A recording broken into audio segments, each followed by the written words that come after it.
Welcome to the Lara Jane Layton Show. This podcast is for you, the person who keeps putting others first. Your self-talk has held you back.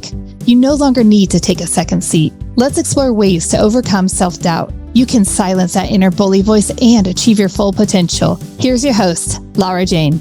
Hello, listener. It's your host, Lara Jane, and I am so excited to have Queen here with me today. Queen is my new best friend, and we've got a topic about feminine leadership.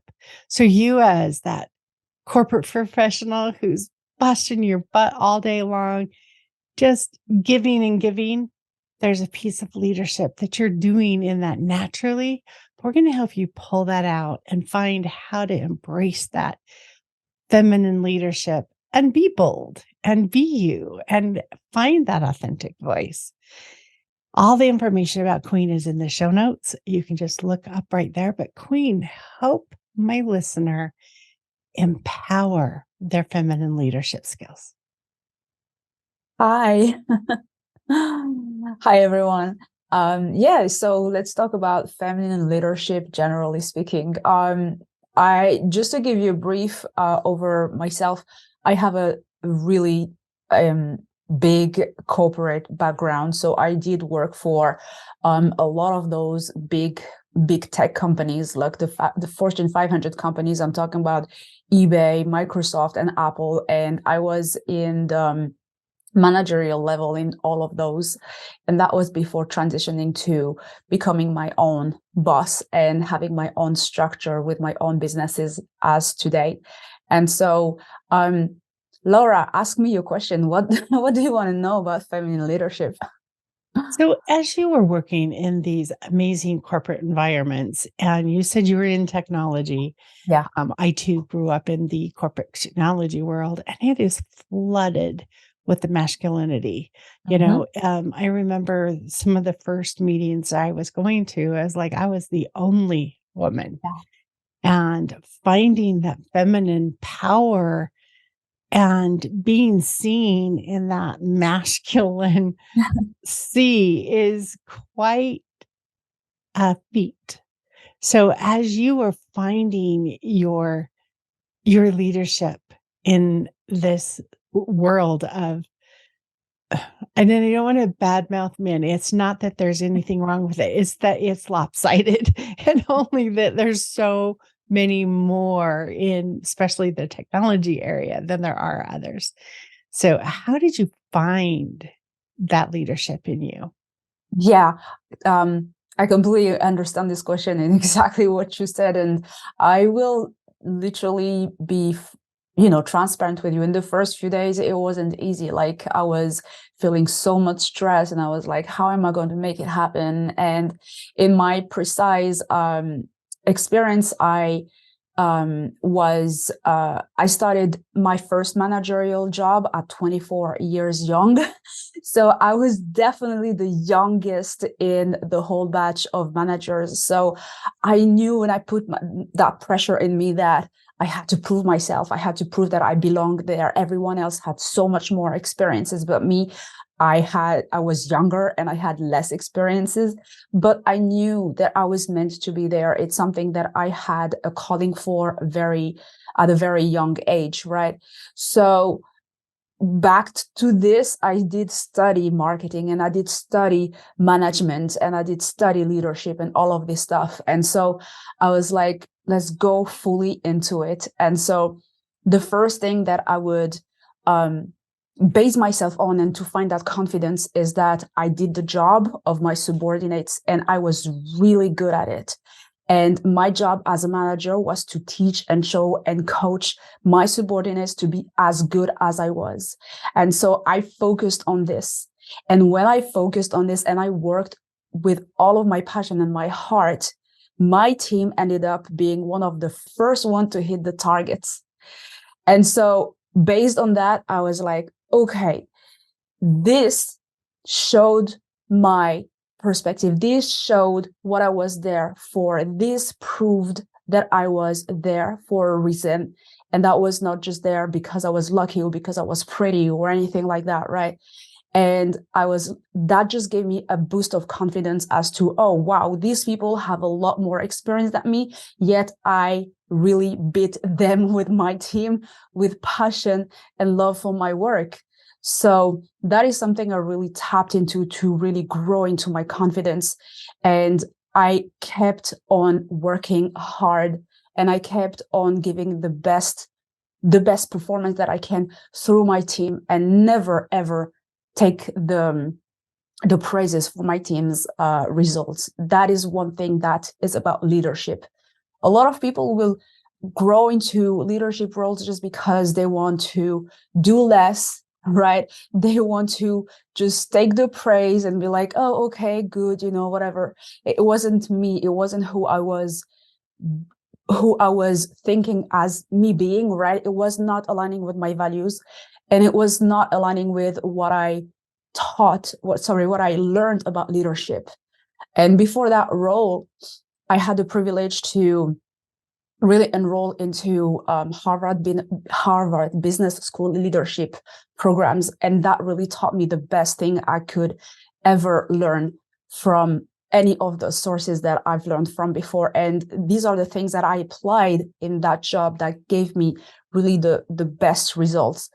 And that is just a complete different perspective. So we are talking about male-driven environment, and it's true, it was very male-driven, and a few women were there, but they were not very assertive in their leadership or anything like that, right? And one thing that you find in those situations when you come up and you are one of these rare women, is that the men around you, right? At the beginning, they will definitely assume that you're there because you have a pretty face. And so we have to navigate with that. You have to do your work and show that this is not the case, that you actually have experience, that you know what you're talking about. And when you are just basing yourself on this, literally, there is no one who can actually, after that, take from you your results. Yes. Once you know and you've been able to succeed, you can't just, that was just a fluke. Yeah. As you keep delivering and delivering, it shows very a consistent pattern that is gonna return. How do you define the word leadership? I think that's a key piece to understanding how we pull that feminine leadership. What is leadership? So leadership, when you just think about what is leadership and where it comes from. So in general, when I speak and when I coach or whatever, I like to go to the depth of things, where does it come from? And you keep asking that question, you keep digging until you find literally the base and the root of where things come from. Leadership, when you're looking for someone who has leadership, is someone who does things and people are following, but that person does things based on their own desires, their own will, their own thought, their own creativity. It's based on themselves and the things that they desire for the future, right? So leaders are generally visionaries, so they see the future while they are anchored in the present, and they allow themselves to believe that this is possible for them, so that better future is possible for them. And so it all comes from a deep desire of better, and that desire comes from within. I like to bridge things together. So in my platform, I bridge faith, science, and spirituality. Generally speaking, I really believe that God leads us forward to do things, to fulfill our purpose. So that is something that I linked my desire to God leading me in life. So whether you're a believer or not, the intuition that comes from within, right, is that leadership. This is literally the seed of leadership, is whatever you have within you, that desire that you accept. This is a big desire. This is something beautiful, and I can do something about it. This is where the desire comes from. And that's very feminine desire and allowing yourself to create, because our bodies were made to create, right? And in the spiritual world, we talk about the sacral energy center. This is where that creation comes from, that desire to create something new, whether it's a project, whether it's life itself.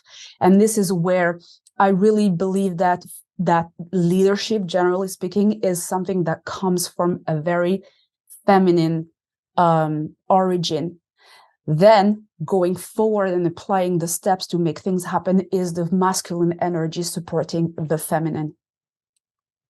So you have on here that we're going to talk about feminine leadership. Mm-hmm. What is, I mean, you talked about creativity, you talked about, I can't remember what the sacral, which is the same thing as the creativity.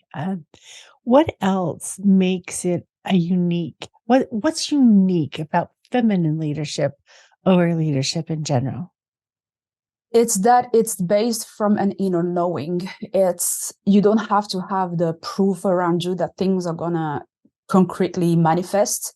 You literally can be in the situation where things seem to be completely impossible, but you have that intuition, that inner knowing that things will unfold the right way when you start putting things into practice and, walking your walk towards your success, basically.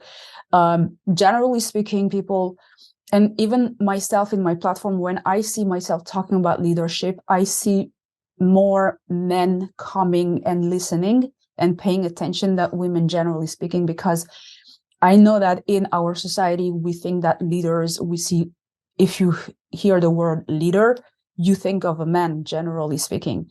And it's just because when you go back into history, leaders were men. They were rarely women, but yet if you go back still in history, you will find amazing women who were leaders. And I'm talking about Cleopatra. I'm talking about in the Asian world, they had many empresses who led their countries to success and things like that. There are many feminine leaders that come from the past and very ancient civilizations. So it's still possible, and it's still an example to be taken and to be learned from, and how all of these women, generally speaking, used everything they had in their possession to make things happen and to be successful in their leadership role. I like that. And, as we're talking, and, we looked at this and I did the mistake also maybe because I misled the listener, but I was thinking women in leadership when I thought about feminine leadership, but men and women both have feminine energies, and that feminine energy is that creative, that supportive, that being a team instead of being a dictator. Yeah. And I can see how this relates to any gender, where you can tap into that feminine portion of your soul, which is the supportive, creative role, and using that in your leadership. And then we also, male or female or gender neutral, whomever, we also have that masculine side of us, that drive, that push through where you don't give up. And if we can balance both of them, I think you and I are going to want to balance it, where a lot of places are going to want to tone down the masculine side of it, because it has been a masculine world for a long time in leadership styles, dictation, the boss, the manager, that person that you must yield to at all costs. Yeah. Where when we pull in that feminine side, we're pulling in the creative, that intuitive, what's going to work best.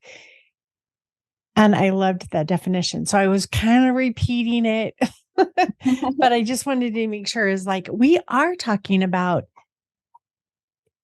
those qualities that are associated with femininity that is part of the leadership, and not that you have to be a woman. So I liked that part of your definition. But as we are leaders and we do tune into those people that are following us, how do we keep them motivated without becoming that dictator, that person that requires compliance? But before you answer that, we're going to get in a quick word from our sponsor. We're going to be right back, and we're going to talk about how to avoid the dictatorship and to lead with intuition. Be right back. This podcast is sponsored by Lara Jane Coaching. You know you're ready to silence your inner bully voice. Let Lara Jane support you with coaching. To schedule an introduction call, go to larajanelayton.com. All right, listener, we're back here with Queen. I can't even talk. So Queen, help me. I can get real bossy when I start feeling like I am up against a wall, and especially if someone's missed their deadlines for a little bit, I start getting that overpowering, you must get this done. How do we meet those deadlines and stay in that more supportive feminine role instead of that bossy role? Yeah, I completely get it. And I'm going to bridge that question with the things you just said right before that. And it's like, it's not about finding, like, just choosing one over the other. It's about finding that perfect synergy. I like to use synergy over balance, because balance is like either or, at this, like one at the same, like it cannot be at the same time. But synergy is like literally like the feminine and the masculine coming together and creating the best of what they can create. Is literally 1 + 1 = 3. When you are basing yourself, like we are really bridging right now between the spiritual and the science. You mentioned that this is, the two energies are present in everybody, and it's true. Let's talk about science. We all have female and male hormones, no matter who we are, right? Even science recognizes that. So when we are bridging in things in general, these hormones, create energy, right? So let's make those energy and those hormones come together and really create the 1 + 1 = 3. So synergy. So when you are leading, generally speaking, and that is exactly the difference between management and leadership. And this is what a lot of people don't understand. What is the difference? Because when you are literally a leader, you're called a manager. But then what is the difference? Management is making people do things. Leadership is inspiring people to do things. So you use management when it comes to kind of like slapping or forcing people to do things, like, hey, you do this because XYZ, these are going to be the consequences. Leadership is literally inspiring, making people want to do things for you. So that in itself is that separation in my mind that I know for sure made me really successful in my leadership and management role, is that I love to work with people, and especially one-on-one. And you have to find what interest and excite and motivate people from within, instead of, you choose the carrot instead of the stick, basically. So what makes people walk forward and wake up every morning with excitement to do things better than what is asked from them, basically? Because in the corporate world, we're talking about that, right? We have all KPIs that we have to meet at the end of the month, right? But you still have to find ways to inspire people to meet those targets and probably just be a little bit above it. I would not recommend being overly over your targets. You meet your target, but you're just slightly above it. And it's that search for better. It's that inspiration for better than the average, right? So it's inspiring that desire to be really mastering what you're doing, right? And it's like, how can you bridge in your team? How can you manage them to want to do things a little bit better than what they are asked. So, you know what we say, reach for the moon and you will at least land among the stars, right?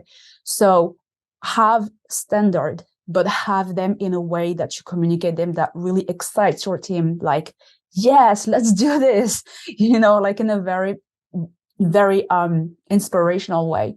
And it's about motivating, it's about inspiring, but really finding I would say my best advice on an individual level within your team, knowing what makes them tick, that they actually feel like, oh yes, I can do that. And I'm going to give you an insider tip, because I know myself for having that ability naturally, to make people believe in themselves. And most people don't believe in themselves. That's like a major thing that everyone has to understand. Most people don't believe in themselves. And so sometimes as a leader, they're going to have to borrow that belief from you. So you're going to have to tell them that you believe and that you can see that they can do that thing, that they can be a little bit better, that they can be better, that they have that potential that you see through them. Everyone is kind of like in this society is waiting patiently to be picked, to be seen, so that they can get to step into the best version of themselves. So it's like, I'm not talking about, faking it until you make it or lying to that person. They will know immediately. It's just like if you know that person one-on-one and you can see that they can reach that target or that they can be better, make them understand, because they don't see it themselves. I love it. And when you brought up the part behind balance and synergy, I'm like, aha. I strive so hard not to have these opposites, and truly balancing requires you to keep them separate. Yeah. And the synergy integrates them and uses the best of each of them at all times. And so what a beautiful way to look at our power and where we're going. And you don't have to be male or female energy. You don't have to have these different pieces when we create that synergy. So thank you for that enlightenment, because it was beautiful. And then for the listener, in case your corporation doesn't use KPIs, that stands for key performance indicator. And it's how so many people measure how well you did. So key performance is that you showed up on time every day. Did you make it? Did you not? And it's just a way that we measure and track. Measure. Do you how much of a raise you get this year? No. But at the same time, we can use things like that even outside of the corporate world. We can put in key indicators. Where is our feminine leadership when it comes to our families? Where is our feminine leadership when it comes to our friends? And are we in synergy with the masculine energy that's in our souls also? And what are we using as measurements? That, not that there's like, that's when we measure, you're assuming there's good and bad, right? But there's just doing and just allowing and just being these things where you can see growth and feel growth. And I like, my key performance indicator is the feeling of satisfaction. Yeah. Once you don't have this corporate measurement stick to hold up to, how do I know if I'm doing okay? And it really is my full life. Synergetic. Is it all working together? Is it all one beautiful machine? Or am I still trying to pull pieces together? And I love that look on it. We are really close to time on this. And I wanted to get a little bit more wisdom from you in the area of, it kind of sounds like you did steps. You did the schooling, you got the education, you got the knowledge, and you had that as your first step getting into this corporate world. And then you had your feminine leadership that just allowed you to be the Pied Piper, to encourage people to follow, not whipping them into submission. And so when you get people that want to follow, that is so much less effort than when you are having to show up every day wondering, are you done? Are you done? Are you done? It's like, it just takes away 90% of the work of your job. And so I think that is a beautiful measurement that you used coming into your corporate world, and then seeing the outcome. So you did the preparation, you did the leading, and then you had the amazing outcome that you were able to go, yes, that worked and I can repeat it. Yeah. And so looking and reflecting on what you were able to accomplish, whether it's equal, whether it's better, whether it's just, how did I measure up? And you did that. And I think those are also impressive. Were there other steps that you feel like you did along the way that we didn't talk about?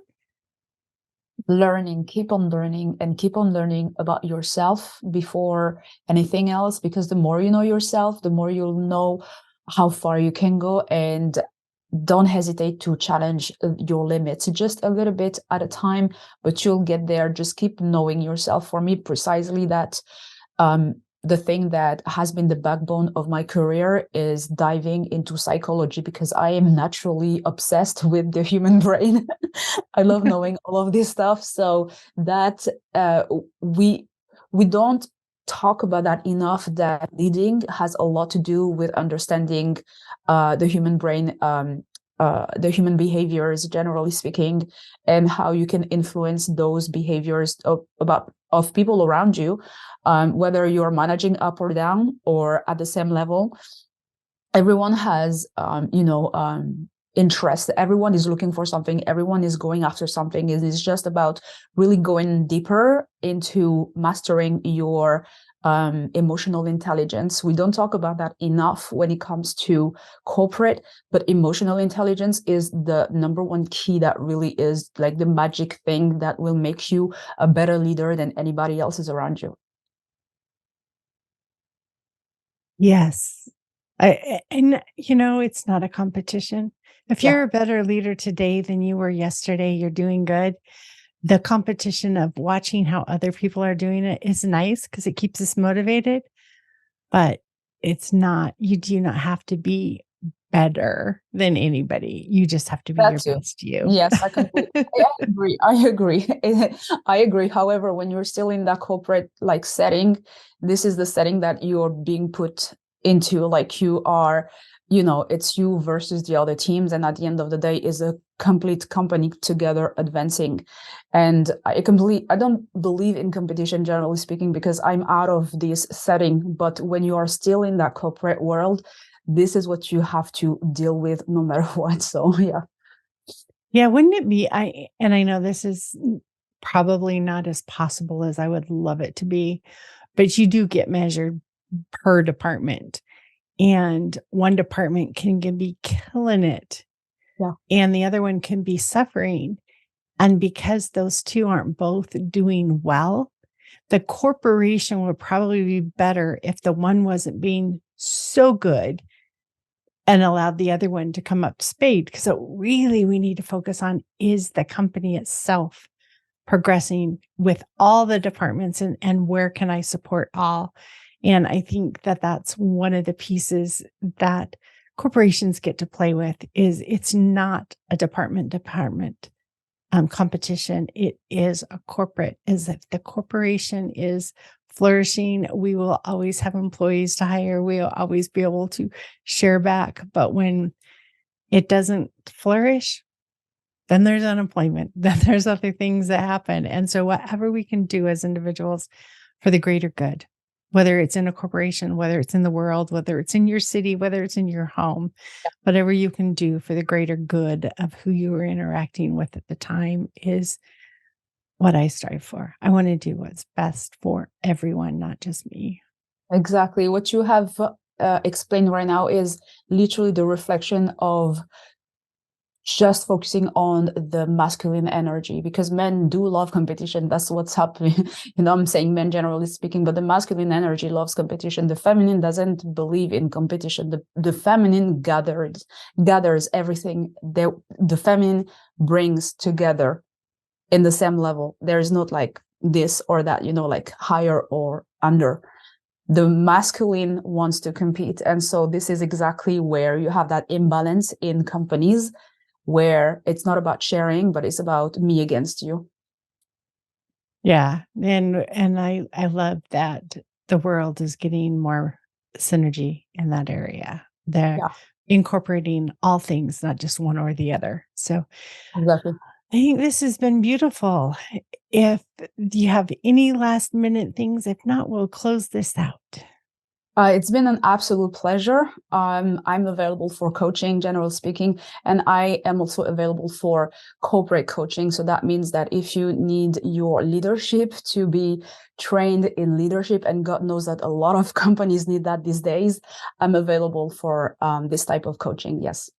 Oh, that's awesome, Queen. And all the information about you is in the show notes. And so please go there. Please, support the people that are going to help you.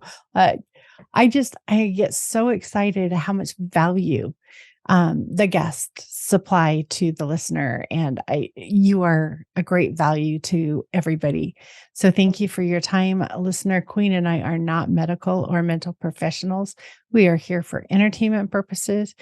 People have been there, done that, and found a way to make through and want to make your path through as easy as possible. The full disclosure is in the show notes, and we'll stay tuned for the next episode. Are you tired of waking up exhausted? You are not alone. If you're looking to take your life back, let's start with the simple step of adjusting your self-talk. Stay tuned for the next episode with your host, Lara Jane.